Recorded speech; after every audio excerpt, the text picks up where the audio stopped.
Le voy a pedir que se ponga de pie. Vamos a tomar el Evangelio de Juan.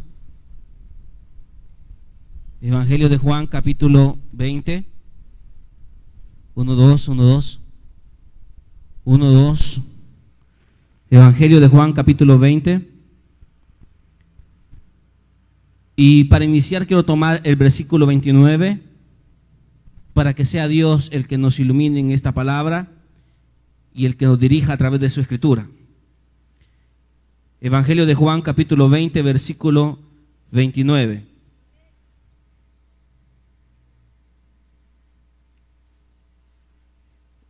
Porque me has visto, has creído. Dichosos los que no han visto y sin embargo creen. Leámoslo una vez más. Porque me has visto, has creído. Dichosos los que no han visto y sin embargo creen. Oremos. Padre, te pedimos esta tarde que nos puedas iluminar con tu palabra y que podamos, Dios, poder tomar, poder crecer y que podamos, Dios, tomar decisiones de fe en base no a lo que vemos, sino a lo que creemos. Ayúdanos, Dios, porque son decisiones difíciles. Mas sin embargo, Dios, creemos que si tomamos decisiones en base a lo que creemos y tu presencia lo acompaña, sabemos que en base a esa decisión vendrá amarrada una bendición. Háblanos, Señor, en el nombre de Jesús. Amén.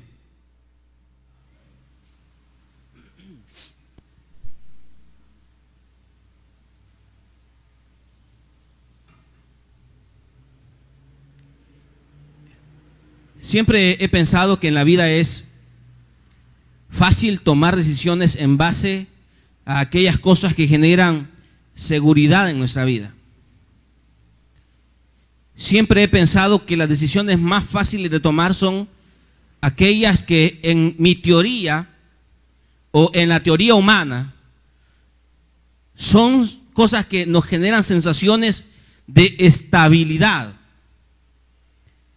Siempre he pensado que las decisiones más comunes, no digamos más fáciles, las más comunes, son las decisiones que me llevan a mí a creer, a sentir que la decisión que estoy tomando es una decisión que me está garantizando algo en mi vida. Cuando nosotros tomamos decisiones, siempre ponemos en una balanza las cosas a favor y las cosas en contra. Y siempre creemos que la mejor decisión o la mejor opción es aquella que me genera a mí mayor cosas a favor. Porque creo que en el acumulamiento de esas cosas a favor estoy garantizando el éxito de la decisión que estoy tomando. Es fácil poder creer o poder tomar decisiones en base a lo que yo estoy viendo. Pero muchos pasajes en la Biblia una y otra vez nos hablan acerca de hombres y mujeres que arriesgaron o tomaron decisiones importantísimas en su vida, no por criterios humanos, no por criterios que les garantizaba el éxito de la decisión que estaba tomando, sino que tomaron decisiones que aún no dándoles a ellos garantía de un éxito en las cosas que estaban decidiendo, tomaron decisiones, como decimos, a pesar de todo. Yo creo que en la vida, hermanos, siempre habrán momentos como estos, como los que vamos a leer.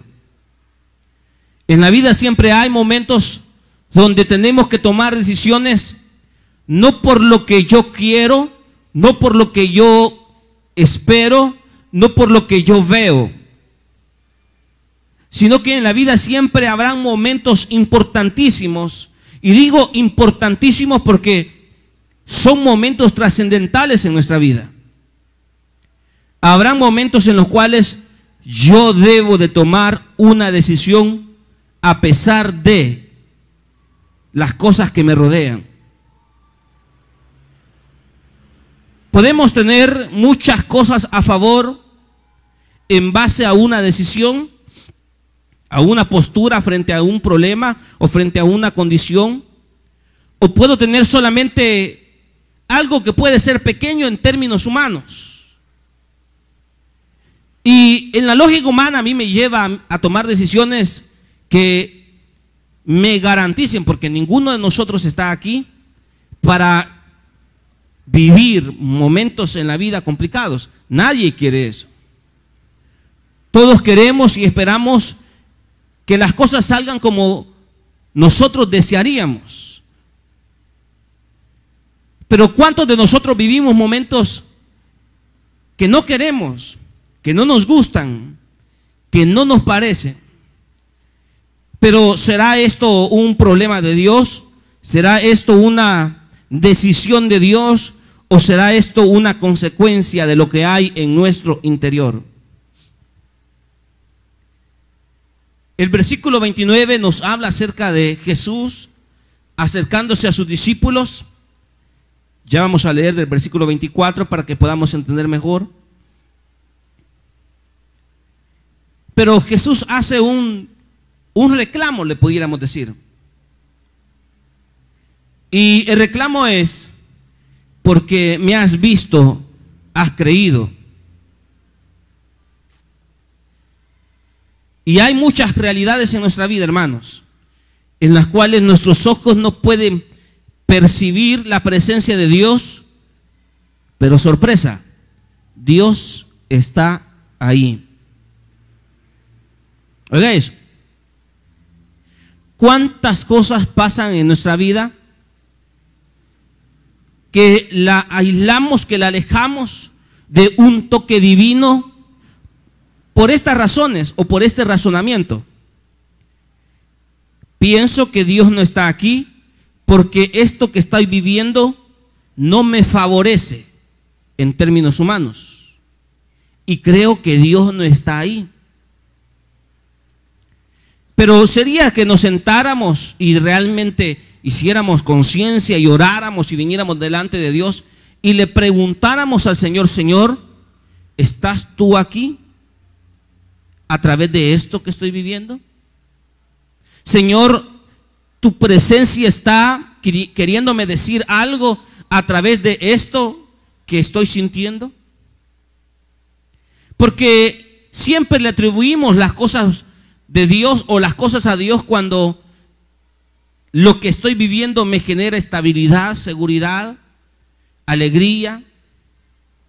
Y siempre pensamos que ese tipo de cosas son las que van de acuerdo a la presencia de Dios en nuestra vida. Pero me gustaría, hermanos, que pudiéramos entender que aún en medio de lo malo, Dios puede estarse moviendo. Aún en medio de una separación, Dios puede estar obrando. Aún en medio de una enfermedad, Dios puede estar obrando. Aún en medio de un problema, Dios puede estar obrando. Aún en medio de una condición, de una amenaza, Dios puede estar obrando.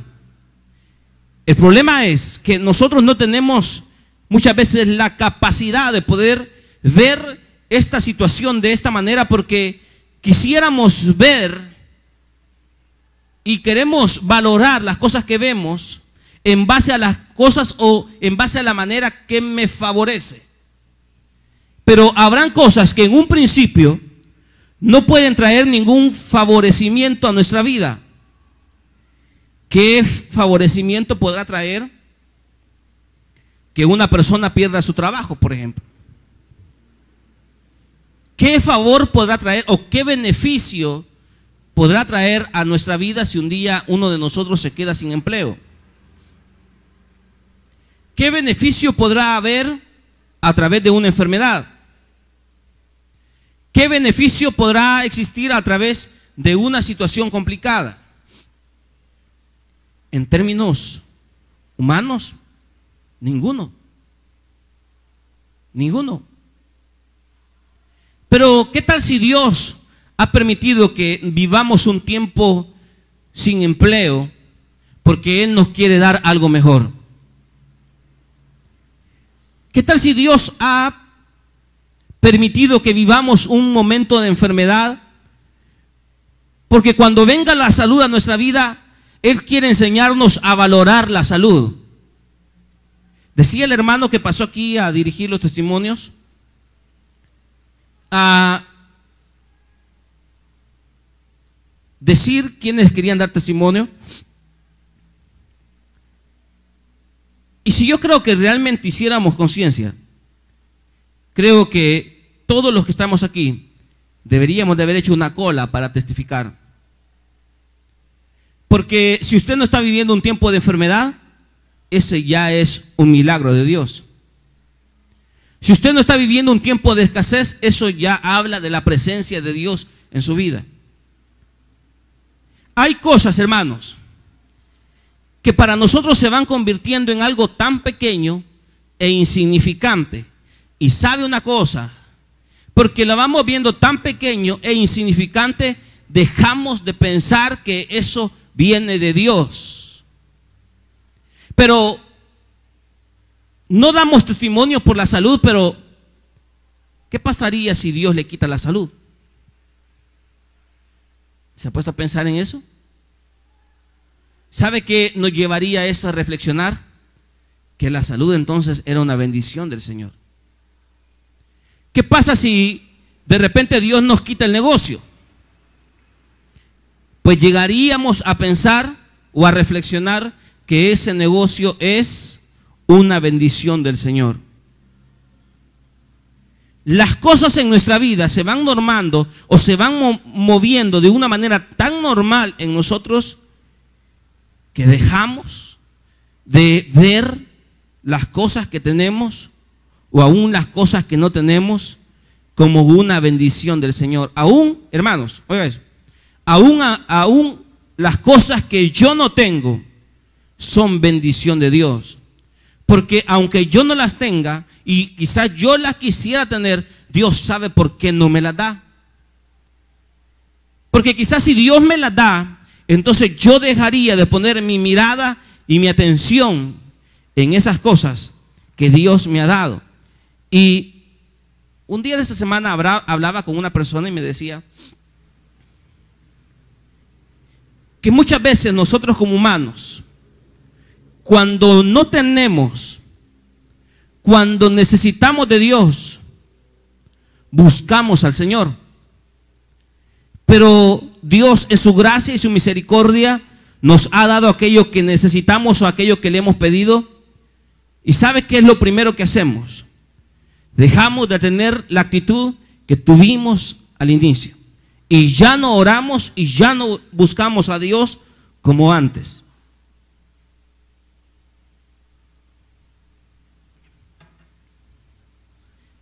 En el versículo 29, Jesús les dice a los discípulos, o a Tomás,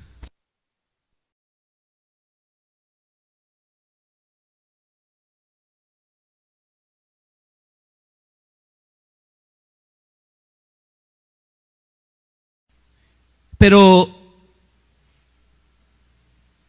cuando venimos al Evangelio, comenzamos un camino difícil, complicado, pero a medida vamos avanzando, vamos descubriendo la presencia de Dios en nuestra vida. ¿Qué pasaría si de repente percibimos o sentimos que no estamos viendo a Dios en las cosas que quisiéramos verlo? El tiempo pasa y pudiéramos hacer memoria de cada una de las cosas que hemos vivido y decir: Dios, en el pasado llevamos ya para 10 años de hacer renuevos, y en cada uno de los renuevos la presencia de Dios se ha manifestado, en cada uno. Y esperaríamos que sea así como consecuencia el siguiente renuevo. Pero ¿qué pasaría si de repente no siento, no percibo que Dios está en medio de mí? Dice la Escritura, porque has visto, has creído. Hay cosas en nuestra vida que Dios aún no ha permitido que las miremos. ¿Sabe por qué? Porque Él quiere que creamos antes de poder ver. El creer me lleva a mí a ver. Usted no puede esperar poder ver sin antes creer. No es así la lógica. La lógica es, o lo que Dios esperaría es, aún a pesar de que yo no vea, yo voy a tomar acciones como que si estuviera viendo. Acompáñeme al segundo libro de Reyes, sin perder este pasaje.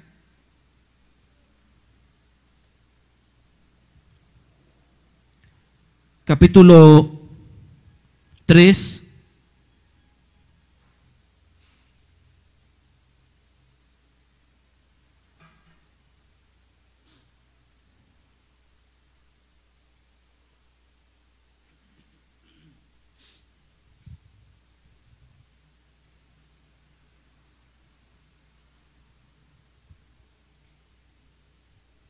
Versículo 16, segundo libro de Reyes, capítulo 3, versículo 16.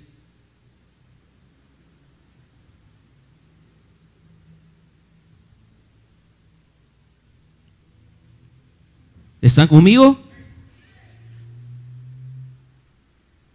Así dice el Señor: abran zanjas por todo este valle, pues aunque no vean viento ni lluvia, dice el Señor, este valle se llenará de agua, de modo que podrán beber ustedes y todos sus animales.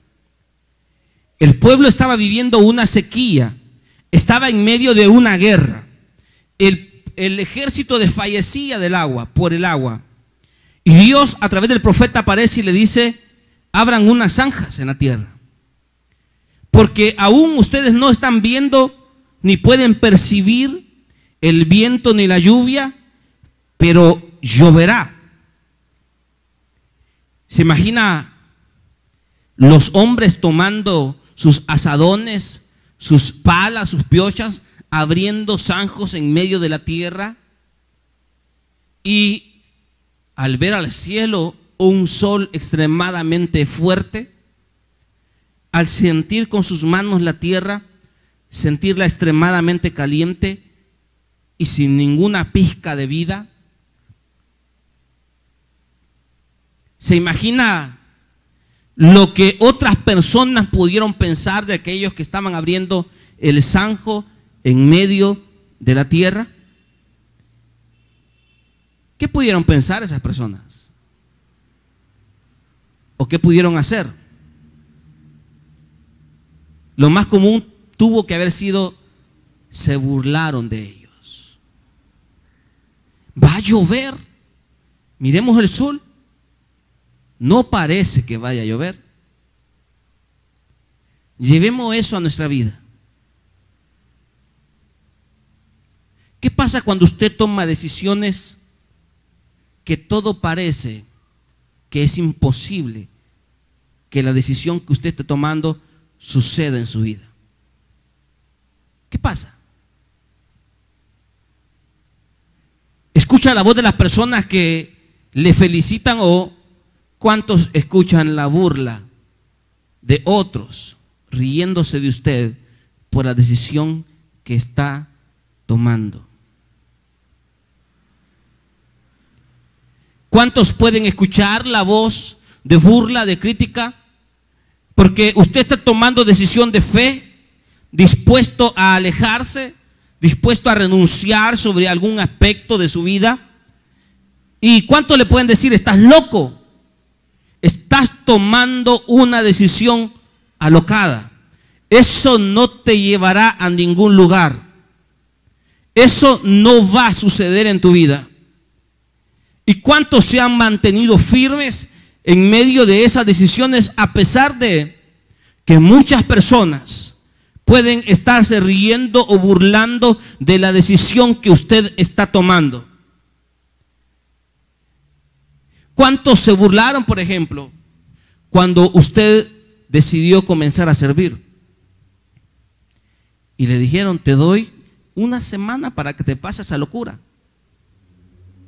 15 días te doy y ya vas a ver que vas a estar aquí conmigo otra vez los días sábados en la esquina echándonos el bote. Te doy un mes, te doy 15 días para que volvás a ser el mismo de siempre. No, vos estás loco. Vos estás loca. No podés, es mentira. Dios aparece en la vida del ser humano, pero Dios aparece en nuestra vida para llevarnos a vivir momentos de decisiones importantísimas, donde una decisión mía me puede dejar a un lado o me puede llevar a otro nivel de vida, a otro nivel de experiencia, a otro nivel espiritual. Y escuche esto que les voy a decir. Hay muchos aquí presentes que están viviendo una situación puntual y específica en su existencia, en la cual el Espíritu le ha dicho que usted tiene que tomar una decisión específica, donde la lógica humana me dice a mí que es lo que yo debo de decidir por los siguientes argumentos: me irá bien, triunfaré, es que todo está bien para triunfar, aun cuando todas las cosas parezcan que irán en favor de la decisión que yo he tomado. Si no es una decisión de Dios, usted puede contar con la ayuda de quien sea, pero no va a salir adelante en la vida, porque no es la voluntad ni la decisión del Señor. Miren, hermanos, en esto hay que ser prácticos. Muchas veces nos encanta y nos gusta poder engañar o poder engañarnos a nosotros mismos creyendo que esta es la mejor decisión porque es la decisión que yo quiero, porque a mí me parece, porque yo la deseo. Pero sabe, el tiempo se encargará de poder iluminar la decisión que tomamos, diciendo: tomaste una buena decisión o te equivocaste. Pero mientras ese tiempo pase, ¿sabe qué está haciendo Dios? Diciéndonos en nuestro interior: eso no te conviene. No quiero que te compliques la vida. Jesús le dice a este hombre: tú has creído porque has visto. Y llevándolo a este pasaje del segundo libro de Reyes, le dice: preparen, abran un zanjo allí, porque aunque ustedes no los vean, aunque ustedes no perciban la lluvia o el viento que anuncia la lluvia, lloverá. Pero abran un zanjo en la tierra. Es decir, tomen decisiones a pesar de que ustedes no vean algo que le garantice que eso será así como Dios le está diciendo que se cumplirá. Podemos tener muchas cosas en contra. Usted puede tener muchas cosas en contra en su vida. Podrá tener cosas que lo llevan a usted a sentir que eso que está tomando decisión o esa decisión no lo llevará a ningún resultado, pero ese es o puede ser una decisión suya o puede ser una decisión que viene del pensamiento de las personas que lo rodean. Pero sabe, hermano, si hay algo que debemos desarrollar es la capacidad de venir delante de Dios y decirle a Dios: Dios, estoy tomando, a punto de tomar esta decisión, ¿qué piensas tú? Y no solamente desarrollar la capacidad de venir delante de Dios y decirle: Señor, ¿qué piensas? Sino que hacer lo que Dios me dice que yo debo de hacer. Aún, hermanos, aunque estas cosas parezcan que no se cumplirán, si Dios le dice hazlo, hágalo. Hágalo. Porque en la medida que usted es obediente a eso que Dios le ha dicho, en esa medida, hermano, nosotros descubriremos el poder de Dios. Hay cosas en la vida que pueden parecer ya tan como repetitivas, ¿sabe? Le decía a una persona este día por la mañana: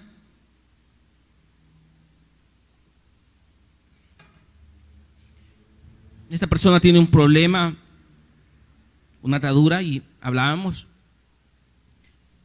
Y yo le decía a él: estoy seguro que en el momento que aparece esa tentación, nosotros pudiéramos tener la capacidad de ir delante de Dios. Yo tengo tentación de algo y yo voy a mi habitación, abro la Biblia, oro, y si tengo la capacidad de poner una canción de adoración, y si nos metemos con Dios en ese momento, estoy seguro, le decía, que esa tentación va a desaparecer.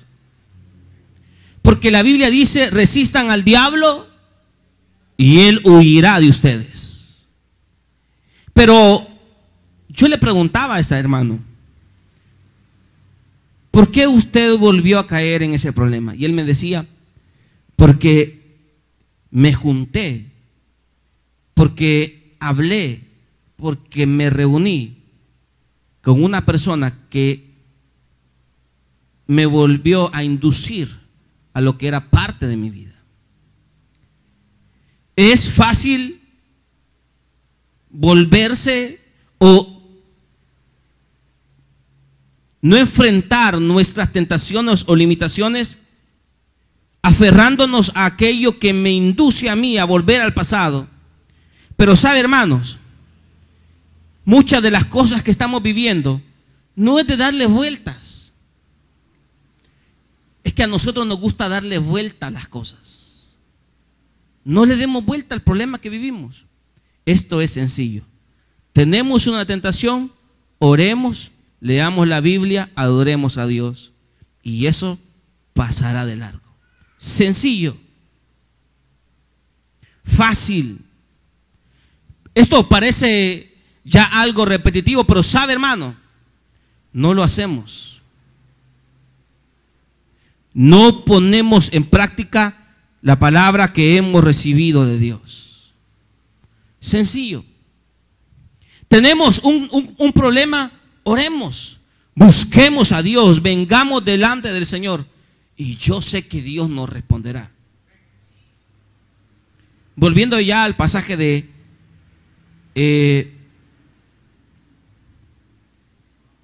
volviendo al pasaje del Evangelio de Juan, capítulo 20.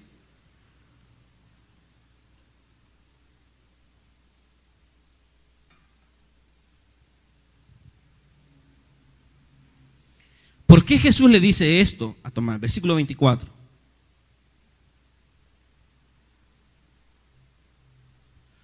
Tomás, al que apodaban el gemelo, que era uno de los 12, no estaba con los discípulos cuando llegó Jesús.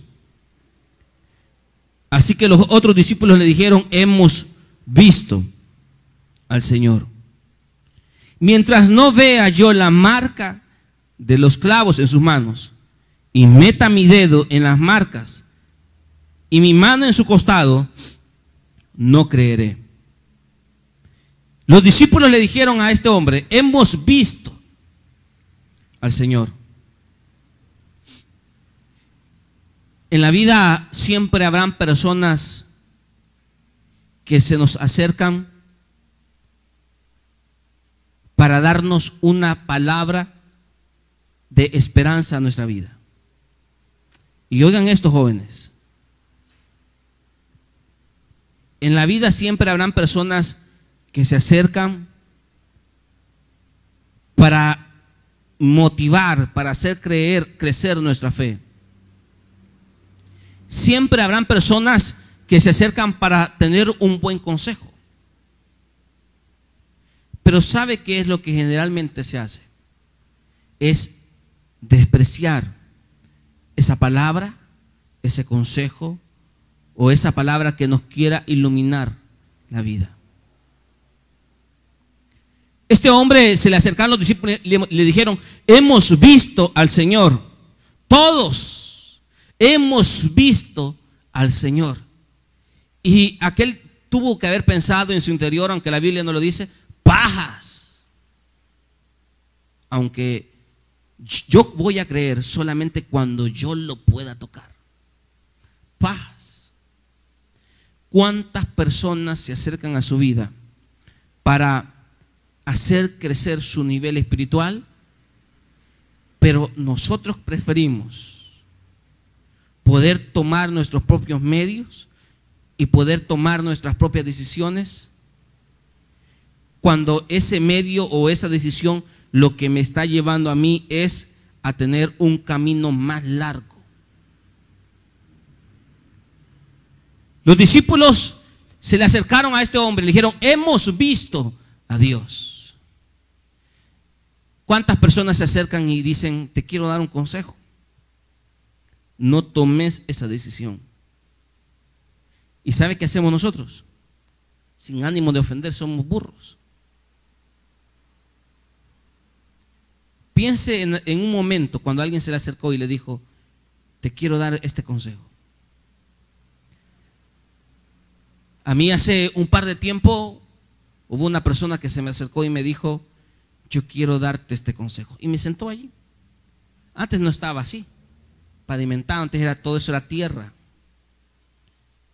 Me sentó y me dijo: te quiero dar este consejo antes que tomes esta decisión que te puede complicar la vida. Y yo preferí tomar mi propio camino. Y sabe una cosa, hermanos, el tiempo pasa y el tiempo confirma que lo que esa persona me estaba diciendo era verdad. Cuando sus padres le dicen a ustedes: te quiero aconsejar, no crea que lo está haciendo por molestar. Lo está haciendo porque quiere ver que le vaya bien en la vida. Porque no quiere que usted se complique la vida. Pero ¿qué prefirió aquel hombre? Comprobar por sí mismo que lo que le estaban diciendo era verdad o era mentira. ¿Sabe qué queremos nosotros en la vida? Comprobar por nosotros mismos si es verdad o es mentira de lo que me están diciendo. Los discípulos le dijeron: hemos visto al Señor. Y aquel hombre tuvo una reacción de incredulidad, afirmando: si yo no lo veo, si yo no lo toco, si yo no pongo mis manos en su costado, no lo voy a creer. Una semana más tarde, dice el versículo 26, estaban los discípulos de nuevo en la casa y Tomás con ellos. Aunque las puertas estaban cerradas, Jesús entró y poniéndose en medio de ellos los saludó: la paz sea con ustedes. Y Jesús le dice a este hombre: pon tu dedo aquí y mira mis manos. Acerca tu mano y métela en mi costado. Y no seas incrédulo, sino hombre de fe. ¿Sabe qué quiere Dios? Que seamos personas de fe. Dígalo, que seamos personas de fe. Dios quiere que seamos personas de fe, pero para que seamos personas de fe, lo vamos a demostrar creyendo aquello que puede ser imposible que suceda en nuestra vida. ¿Qué cosas son imposibles que sucedan en su vida? Pues eso que usted piensa que es imposible que suceda en su vida, eso, o precisamente en eso, es donde usted debe demostrar que usted ha creído en el Señor, a pesar de que todo aparente que eso no va a suceder. Esto es complicado, hermanos. Es complicado porque hay tantas cosas alrededor de esto. Primero, mi ser interior que me dice, estás equivocado, esto no va a suceder. Primero luchamos con nuestro ser interior, mire. Porque la fe, para poder accesar a las cosas divinas, yo no me puedo valer de la fe colectiva. O sea, yo no puedo alcanzar las cosas de Dios por la fe de mis hermanos. No puedo. Para poder ver el cumplimiento de las promesas, usted no se puede tomar de la fe del pastor, de la fe del líder. Usted no puede vivir de la fe de otras personas. Para poder ver el cumplimiento de las promesas de Dios, usted mismo tiene que desarrollar su propia fe, su propia convicción. Para poder ver las cosas sobrenaturales del Señor, yo tengo que ser el primero en creer. Y si yo no creo, ¿cómo voy a ver eso? La primera lucha que tenemos es con nuestro ser interior. Siempre hay una vocecita ahí, ¿verdad? Diciéndonos, eso no va a pasar. Estás equivocado. Tus hijos ya no los vas a recuperar. Tu negocio ya no lo vas a recuperar. De esa situación no vas a salir. Y está aquella voz martillándonos en nuestro interior, diciéndonos, eso no va a pasar. Pero luego aparece otro círculo, el círculo de las personas que nos rodean, que con sus comentarios nos pueden hacer sentir o creer que eso tampoco va a pasar, tampoco va a suceder. Por eso que, oigan, hermanos, es importante que ustedes se relacionen con personas que ayuden a crecer su fe. Y no digo que vamos a vivir, hermanos, ignorando a aquellos que sabemos que andan lejos de la fe, pero estoy diciendo que aquel círculo cercano debe de ser personas que con su experiencia personal, con su experiencia de intimidad con Dios, me fomenta, me ayuda a hacer crecer mi fe. Pero casi siempre nos juntamos con personas que en vez de ayudarnos a que nuestra fe crezca, son personas que tienen un pensamiento tan derrotista y tan fracasado en la vida que para todo le ven el lado malo.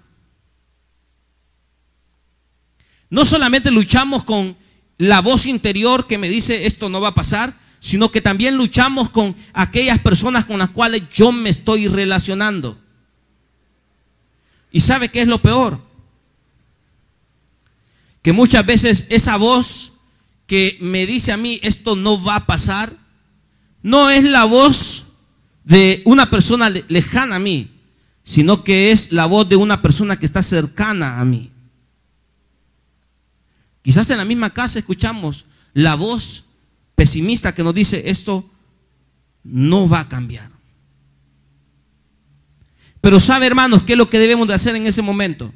Lo que debemos de hacer es sacar lo que hay en nuestro interior. Y si en su interior hay una convicción profunda de que Dios es su Dios y que Él tiene el poder para transformar esa situación complicada que usted está viviendo, usted no puede dejar que las voces exteriores apaguen lo que hay en su interior. Más bien usted debe de apagar esas voces exteriores con lo que hay en su interior. No dejar que otras cosas influyan en su vida, sino usted influir en las situaciones o en el pensamiento de aquellos que quieren apagar la fe y la convicción que usted debe de tener frente a la palabra. Es fácil poder decir, pues, o es fácil poder pensar como este hombre que dijo: yo, si no meto mi mano en el costado, no creeré. Y frente a ese movimiento, frente a esas voces que me dicen a mí, el Señor ha resucitado, nosotros lo hemos visto, y mi interior que me dice, eso no es verdad, eso yo no lo puedo creer, ¿sabe qué aparece Jesús diciendo? ¿Qué le dijo Jesús a los discípulos en el pasaje? ¿Qué fue lo primero que les dijo en este pasaje? La paz sea con ustedes. Por un lado el conflicto externo, el conflicto interno, pero ¿sabe qué quiere Jesús? Que vivamos en paz. ¿Sabe qué busca Jesús? ¿Sabe qué busca Jesús? Que no tomemos decisiones que nos compliquen la vida. Eso quiere. ¿Sabe qué quiere Dios? Que vivamos en paz primero con Él y también vivamos en paz con nuestros prójimos. ¿Sabe qué quiere Dios? Que podamos llegar a nuestra casa, poder descansar sabiendo que estoy en paz con Él y en paz con los que me rodean. Los conflictos y los problemas siempre pueden alterar. Pregúntese, ¿esta situación que estoy viviendo me ha acercado más a Dios o me ha alejado más de Dios? Pregúntese. ¿Qué quiere Dios de todo esto? ¿Quiere que mi corazón esté amargado conmigo mismo o con las personas que me rodean? ¿O el Señor quiere que viva en paz con Él? Jesús les dice a ellos: la paz sea con ustedes. Y voy cerrando. Aquel hombre exclamó, versículo 28, Señor mío y Dios mío. Aquel hombre llegó a una conclusión y le dijo a Jesús: Señor mío y Dios mío, porque él tocó el costado del Maestro. Pero ¿sabe qué quiere Dios? Dios quiere que le digamos: Señor mío y Dios mío, aun cuando yo no meta la mano en el costado de Él. Que le podamos decir: Señor mío y Dios mío, aun cuando yo todavía no he sido sanado. Que yo le pueda decir: Señor mío y Dios mío, aun cuando yo todavía estoy viviendo un tiempo de limitación material. Señor mío y Dios mío, a pesar del problema que estoy viviendo. Es fácil decirle a Dios: Señor mío y Dios mío, cuando he metido la mano en el costado, cuando me sanó, cuando me restauró, cuando me limpió, cuando me dio una provisión. Pero ¿por qué no le decimos a Dios esta noche: Señor mío y Dios mío, aún cuando todavía estoy viviendo un tiempo que no me gusta? Y si le decimos a Dios: Señor mío y Dios mío, en esta circunstancia, ¿qué no le diremos a Dios cuando las cosas hayan cambiado en nuestra vida? ¿Qué no seremos capaces de decirle a Dios o de hacer por Dios cuando las cosas sean distintas y Dios haya actuado en nosotros? Esta noche hemos de presentarnos delante de Dios y decirle: Señor, Señor mío y Dios mío.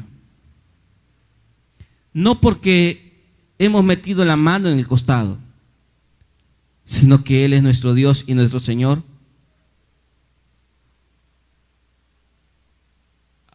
a pesar de si yo he logrado tener lo que quiero o si aún me falta. Eso es fe, hermanos.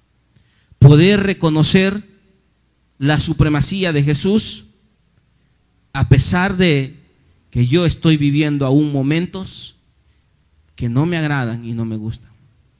Pero como Él es Señor mío y Dios mío, Él se encargará de hacer aquellas cosas que yo no puedo hacer. Póngase de pie.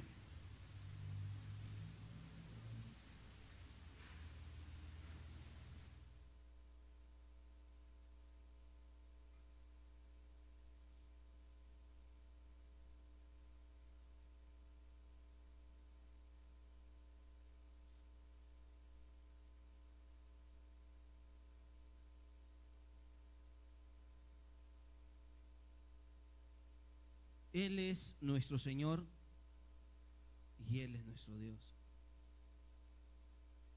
Es Señor y es Dios no porque hemos metido la mano en el costado, sino porque es una decisión de fe.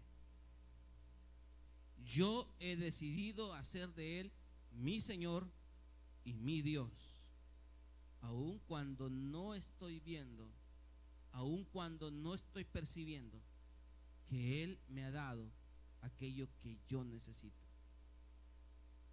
Las iglesias hoy en día están llenas de personas que se acercan a Jesús por un interés.